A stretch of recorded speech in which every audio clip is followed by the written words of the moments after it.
Hola, mi nombre es Marta y te doy la bienvenida un día más a Empieza por leer. El vídeo de hoy surge un poco motivado por la fecha en la que estamos. Nos estamos acercando a marzo y ya sabemos que durante el mes de marzo Booktube España, Booktube en español, tiene una cita con el marzo asiático. Esta iniciativa promovida, súper alimentada, generada por Magrat Ajos Tiernos, Almudena, y que nos anima a salir un poco de nuestras fronteras o de nuestros lugares conocidos para adentrarnos en el mundo de la literatura asiática, que es mucha y muy variada. Esto quiere decir leer autores, autoras de origen preferiblemente de países asiáticos, pero también puede ser novelas que no sean escritos por escritores de origen del país en concreto, sino ambientadas en, y que nos lleven a conocer un poquito sobre la cultura de este país. Las que sois asiduas al canal, pues ya sabéis que hacemos un poco esto mensualmente en Empieza por Leer Club Literario con todos los países del mundo, en el reto de los 200 libros, 200 países. El espíritu es muy parecido. Y bueno, traigo aquí una mezcla de cosas varias. La primera que os voy a ir contando es vídeos del canal en el que ya os he recomendado literatura asiática con anterioridad. Luego, otra parte en la que os voy a decir, me río porque es que esa parte es la más graciosa de todas.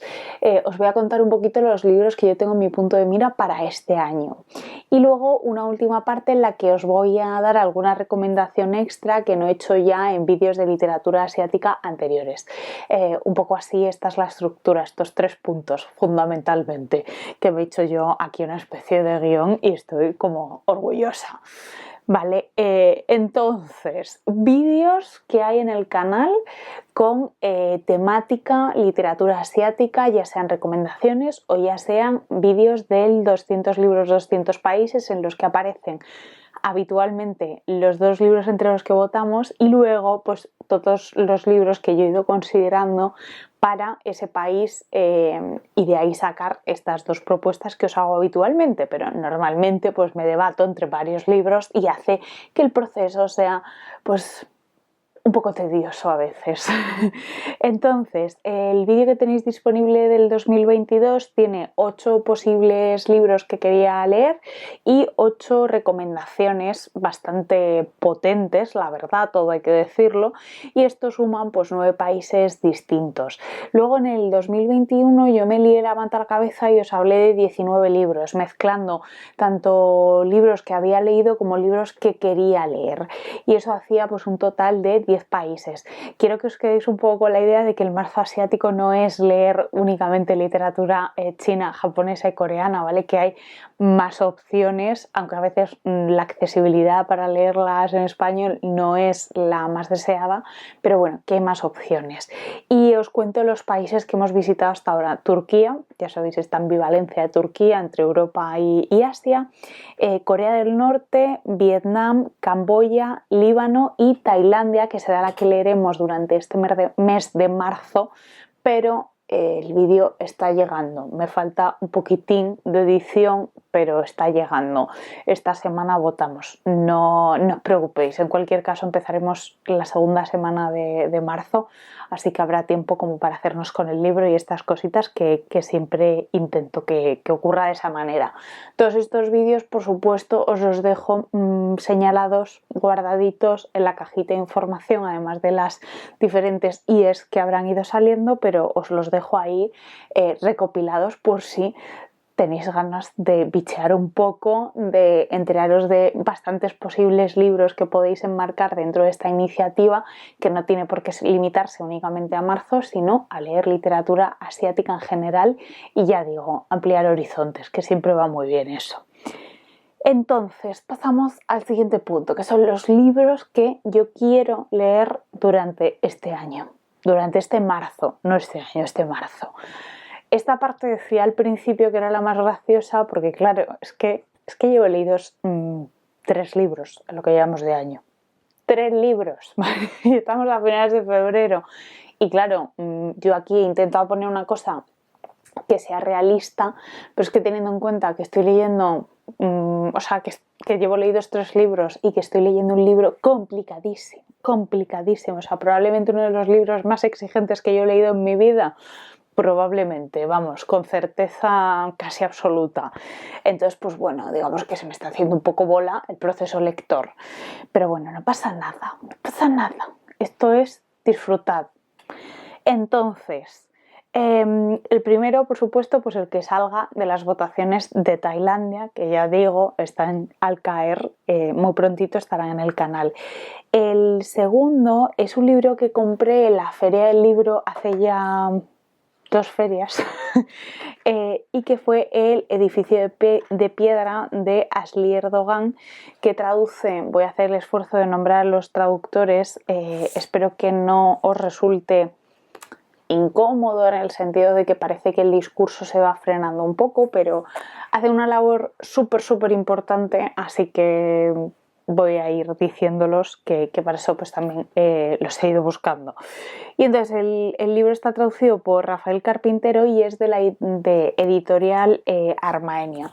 Es este de aquí que lo he sacado para tenerlo a mano y leerlo y es un libro de relatos, son 3 historias de 3 mujeres que se cruzan entre ellas, creo que los relatos están relacionados y las 3 tienen algo limitado en su libertad, ¿no? En parte, una de ellas, esa falta de libertad está relacionada con una cárcel, ¿no? Y esto lo estoy contando por alguna cuestión, ¿no? La autora, Asli Erdogan, es una opositora al régimen de Erdogan y estuvo en la cárcel presa pues por eso mismo, por ser opositora al régimen. Pero este libro lo escribió antes de eso. Además es física nuclear, no sé si es física o ingeniería nuclear, pero el caso es que me llama a mí mucho leer este libro y a ver si esta vez sí que lo consigo. Entonces, esa primera opción.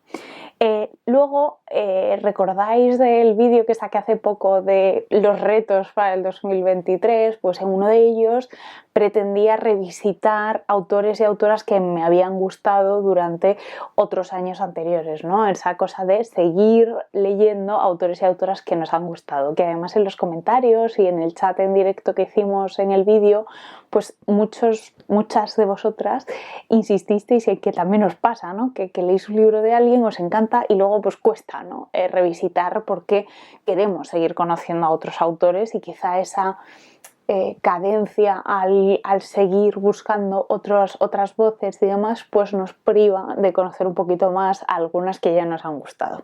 Entonces, en ese marco me planteé volver a leer a Elif Shafak y elegí El arquitecto del universo, que lo iba a leer con unas amigas durante el mes de enero, cosa que no he hecho, no me ha dado la vida, pero sigo leyendo el libro. Es El arquitecto del universo con traducción de Aurora Echevarría y que está editado por Lumen. Llevo aproximadamente un 25%. Las probabilidades de que abandone el libro, me voy a poner de límite el 35%, son altas porque es un libro en el que quiere evocar de alguna forma a las 1001 noches, contando historias que no terminan, que se enlazan con otras historias y digamos que me cuesta un poco entrar en ese hilo. Es a veces, ¿no? A veces siento que me estoy perdiendo precisamente por esa intención de la autora de perder al lector. O sea, creo que me estoy perdiendo por su propia intención, ¿vale? Pero no es algo en lo que yo me sienta excesivamente cómoda, esto de estar así como hiper perdida y tal. No es como lo que busco en Elif Shafak. En Elif Shafak pues busco quizá más la forma de evocar sensaciones que no me está pasando con este libro. Entonces, pues bueno, es probable que lo abandone, pero a cambio pues leeré otra cosa de Elif Shafak en la medida de lo posible durante este mes y si no, pues bueno, ya más adelante. Pero bueno, mi intención es seguir dándole una oportunidad y cuando llega al 35, pues si no me ha terminado de cuadrar, pues ya abandonarlo definitivamente. ¿Abandonáis libros? Contadme un poquito sobre el tema. Luego, en cuarto y último lugar, sobre libros que pretendo leer durante este marzo asiático, es un libro que me hace como bastante ilusión poner aquí, porque creo que si sale bien va a ser una reconciliación muy bonita. El libro en cuestión se llama Una mujer desposeída, de Shobha Rao. Es una autora de origen indio y tiene traducción de Eugenia Vázquez y lo edita Alfaguara. Yo abandoné este libro hace 5 años.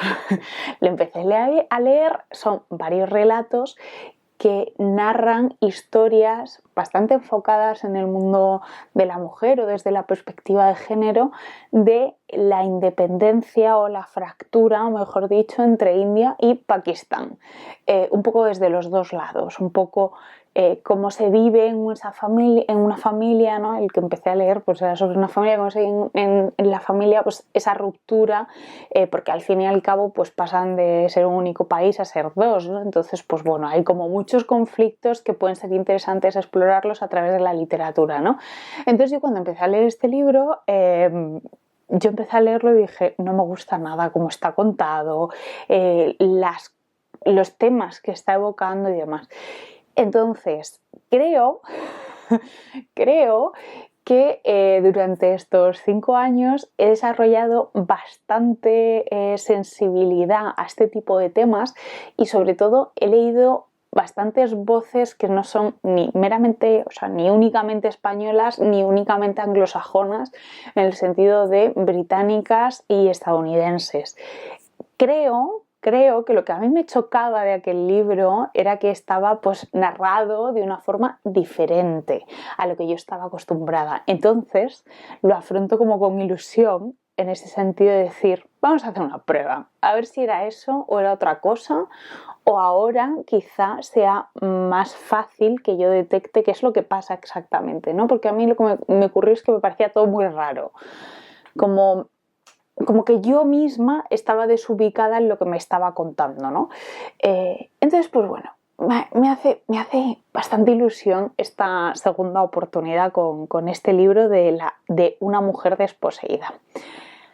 Entonces cerramos este capítulo de los libros que quiero leer durante el marzo asiático para abrir el capítulo de algunas recomendaciones extras, algunos imperdibles que considero de este último tiempo y, insisto, id por favor a ver el vídeo, es decir, el capítulo, el libro, no, el vídeo del año pasado, porque ahí os hago bastantes recomendaciones que también considero como de libros que de verdad merecen la pena ser leídos, ¿no? Y en fin, os cuento un poquito aquí. El primero, que creo que es el más recomendable de todos y que de verdad leedlo, por favor, dadle una oportunidad a este libro, es La acusación de Bandi. Los traductores son dos. Bueno, el subtítulo del libro es La acusación, punto, relatos prohibidos en Corea del Norte, y la traducción es de Héctor Bofill y Hai Jung-yu. Y la editorial que lo trae es, por supuesto, Libros del Asteroide. Este libro es un libro de relatos. Me estoy dando cuenta ahora mismo que hay como un mogollón de libros de relatos aquí, pero bueno, yo sí que siento cierta afinidad a leer libros de relatos, aunque no son mis libros favoritos, o sea, prefiero una novela.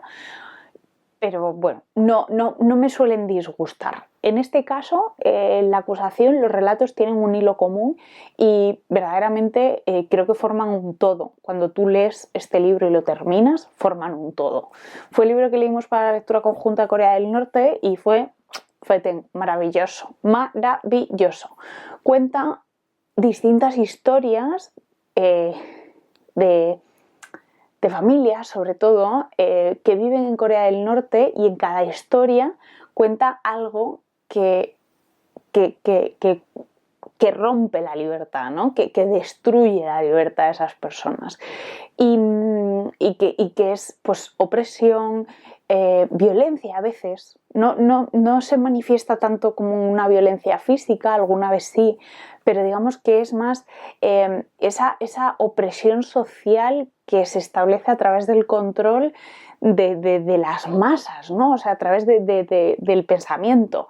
Y este libro, una de las grandes temas a destacar, o uno de los grandes beneficios que tiene leerlo en el sentido de por qué este libro sobre Corea del Norte y no otro, pues es que el autor continúa, en teoría, viviendo en Corea del Norte. Estos relatos los fue extrayendo a través de otras personas hacia Corea del Sur y de ahí, pues, digamos, a Occidente, y se han ido conociendo estos relatos. Entonces, es algo narrado a través de cuentos, de relatos, no de cuentos, de relatos, por alguien que vive en ese régimen, bajo esa opresión, ¿no? No es como alguien que ya esté fuera y de repente el choque con respecto al resto de culturas, donde la libertad, si bien nunca es 100%, pues es considerablemente mucho mayor que en Corea del Norte, según lo que él mismo narra aquí.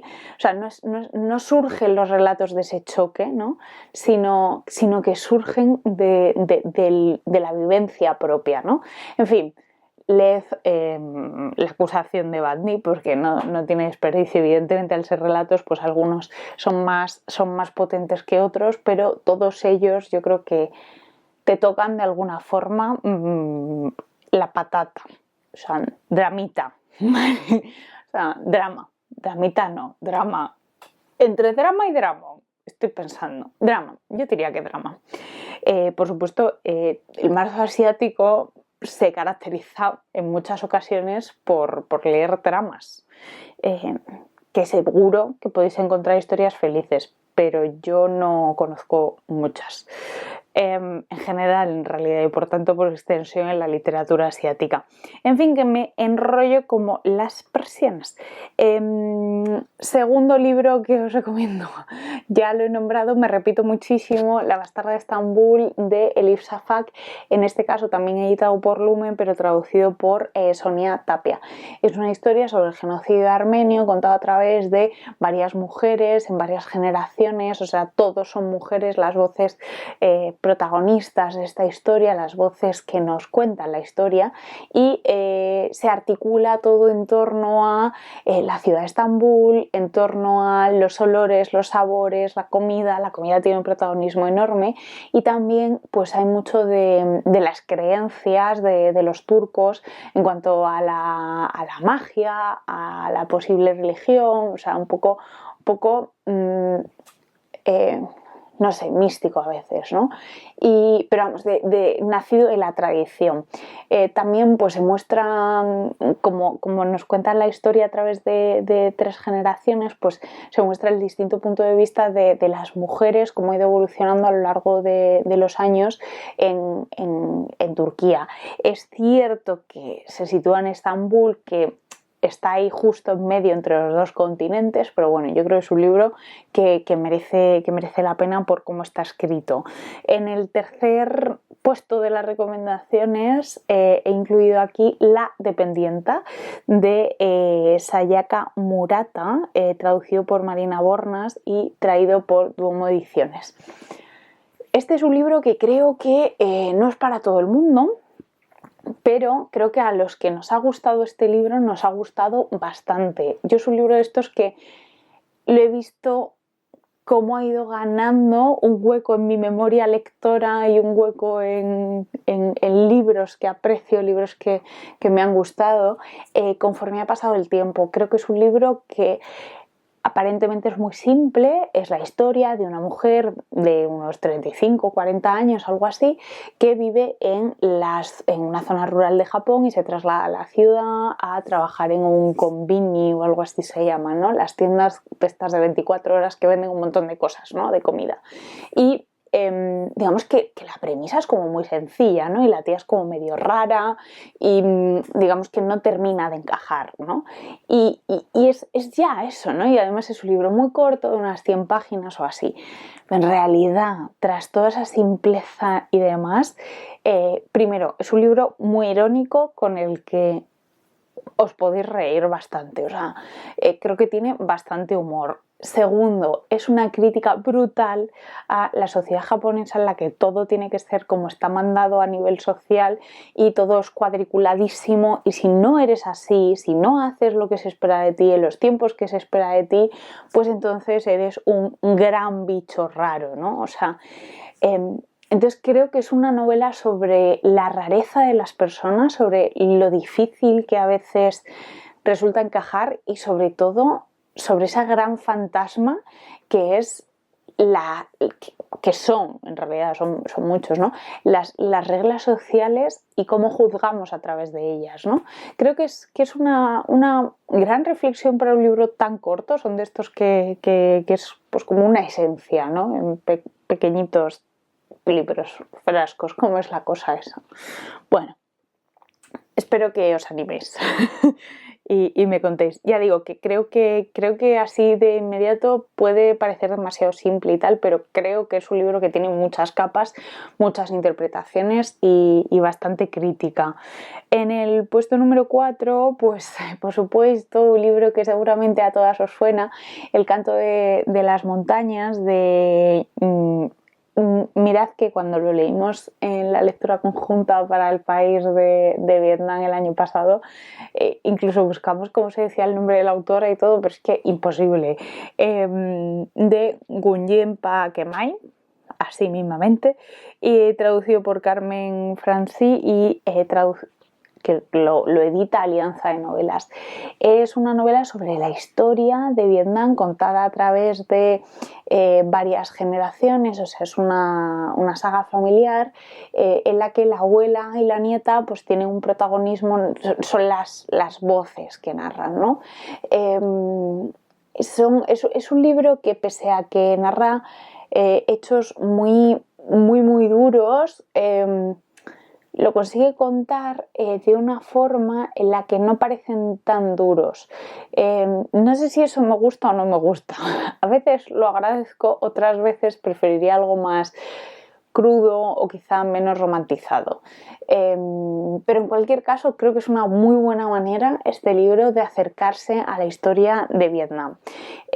Porque hace un repaso, pues ya digo, bastante grande, porque tanto la abuela como la nieta evocan sus propias historias, sobre todo la abuela, ¿no?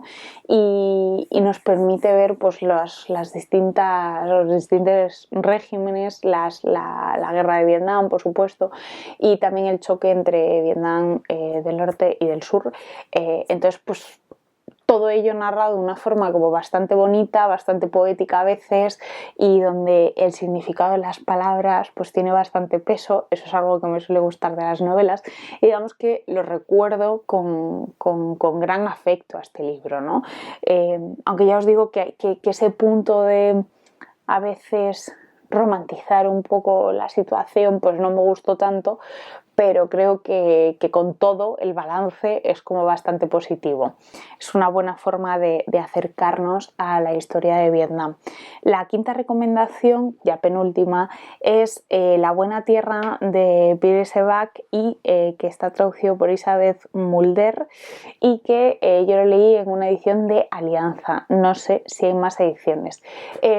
Nunca había leído a esta autora, que no es china per se, pero sí que se ha encargado de divulgar la historia de China por Occidente, o dar una visión de la historia de China por Occidente bastante grande. Sus padres, si no recuerdo mal, eran pastores y pues digamos que estaban allí de misioneros, y entonces ella pasó mucho tiempo en China siendo niña, que aunque no sea china pues tiene una vinculación bastante grande con el país.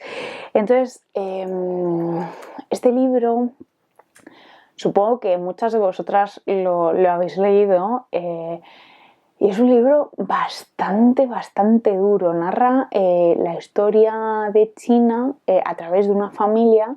Es la historia de la pre-revolución, centrándose muchísimo en la vida rural, ¿no? En cuánto hay que hacer por la tierra y qué te da la tierra y qué te arrebata también, ¿no? Y también pues habla bastante sobre la estructura social, en el sentido de qué papel tienen las mujeres, qué papel tienen los niños, qué papel tienen los hombres, qué papel tienen los mayores, ¿no? Está bastante bien en ese sentido. Creo que es una muy buena forma de conocer este periodo de China y bueno, qué deciros, lo disfruté bastante. Y luego ya en el sexto y último lugar, otro libro conocidísimo por estos lares, La isla de las mujeres del mar, de Lisa Si. Tampoco es digamos, bueno, es de origen chino, ¿vale? Y está traducido por Gemma Rovira y lo edita Salamandra. Es también una forma maravillosa de acercarnos a la historia de Corea del Norte, además con la historia de estas mujeres buceadoras de la isla de Jeju, que es absolutamente maravillosa la historia. La historia, bueno, tiene una voz cantante, digamos, una protagonista casi única, no es la única, pero digamos que es la que nos cuenta la historia de su juventud, de bueno, su niñez, su juventud y cómo llega hasta ser tan mayor siendo buceadora. Y pues va contándole esta historia a una persona, ¿vale? No os cuento mucho más. Lo importante de este libro, yo creo, es que nos da una muy buena visión sobre la historia de Corea del Sur. O sea, tenemos la acusación para Corea del Norte y la isla de las mujeres del mar para Corea del Sur. Se ve muy bien pues la ocupación japonesa, también, en fin, que también es un canto como a la naturaleza, ¿no? Al no destrozar el ecosistema en el que vivimos, el lugar, de nuevo, pues la tierra, ¿no? La tierra, el mar, en este caso, que nos dan mucho y hay que pues, saber cuidarlos, ¿no? También hay mucho sobre amistad o sobre no amistad, también sobre abuso, en fin. Hay muchísimos temas tratados de una forma muy accesible porque no creo que... O sea, hay capítulos en los que habla de esta parte histórica que os digo y creo que lo hace de una forma que es para todos, lo cual está muy bien porque hay veces que la historia no es accesible para todos y estoy pensando en un libro que estoy leyendo ahora mismo, ya os contaré. Así que estas son las 6 recomendaciones que os quería hacer. Ahora os pido yo a vosotras recomendaciones. ¿Qué libros de autores, autoras de origen asiático me recomendáis? ¿Cuáles son vuestros favoritos? Estaré muy atenta para fichar para el futuro. Ya sabéis, una nunca deja de apuntar libros. Y bueno, en fin, que hay otros muchos que están en los vídeos anteriores, pues yo qué sé.